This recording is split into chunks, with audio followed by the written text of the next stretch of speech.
প্রান্তকথা মূলত প্রান্তিক ইউথদেরকে নিয়ে কাজ করে, যে মার্জিনালাইজড কমিউনিটি যে ইউথরা রয়েছে, এবং প্রান্তকথা একটি ইউথ অর্গানাইজেশন।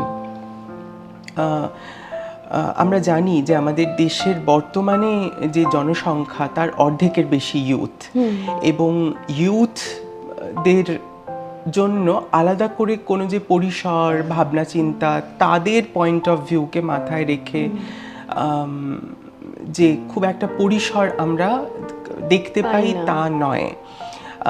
আমরা মূলত দেখি যে যে পরিসরগুলোতে ইউথরা থাকে, যেমন ফ্যামিলি, ফ্রেন্ডস বা এডুকেশন, বা ধরা যাক কেরিয়ার, হ্যাঁ, বা লেজার, এই জায়গাগুলোর ডিজাইন যদি আমরা দেখি, সেটা কিন্তু সেই স্পেসগুলোতে খুব কো ক্রিয়েশনের ব্যাপার নেই, খুব রিজিড এই স্পেসগুলো। হ্যাঁ, সেখানে একজন ইউথ সে যেভাবে মানে নিজে সে যেভাবে চারপাশকে দেখছে, সে যে পরিবর্তনগুলো হওয়া প্রয়োজন বলে মনে করছে তার নিজের জীবনে, সমাজে, পরিবেশে, সেই ভাবনা চিন্তাগুলোকে যে এখনো খুব একটা অ্যাপ্রিসিয়েট করা হয় তা নয়। এবং এখানে আরও একটা বিষয়, মানে রাজনৈতিকভাবেও যদি আমরা দেখি, মানে আমাদের যে পলিটিক্স, মেইন স্ট্রিম পলিটিক্স, বা যে আমাদের যে রাজনীতি, সেখানেও কিন্তু ইউথ পার্টিসিপেশন খুব কম।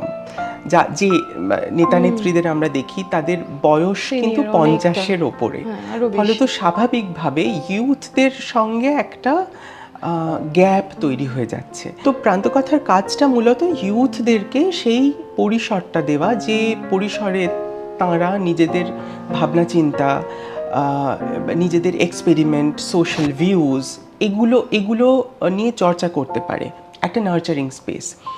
তো আমিও একজন ইউথ হিসেবেই প্রান্তকথায় এসেছিলাম। প্রান্তকথার একটা জার্নি আছে মেল্টিং পট বলে, যেটা 1 বছরের একটা ইউথ লিডারশিপ জার্নি। তো যেখানে যেটা বলছিলাম যে প্রান্তকথার যে মূল দর্শন, এই যে স্টোরিজ ফ্রম মার্জিন, প্রান্তকথা, প্রান্তের যে কথা হয়ে ওঠা, আমাদের প্রত্যেকের নিজস্ব প্রান্তিকতার যে জায়গাগুলো, সেইগুলোকে যখন আমরা শেয়ার করতে থাকি এবং বুঝতে পারি যে না, আমি একা নই, আমার মতো এরকম অনেকে রয়েছে যে হয়তো আমার থেকেও বেশি স্ট্রাগল করছে।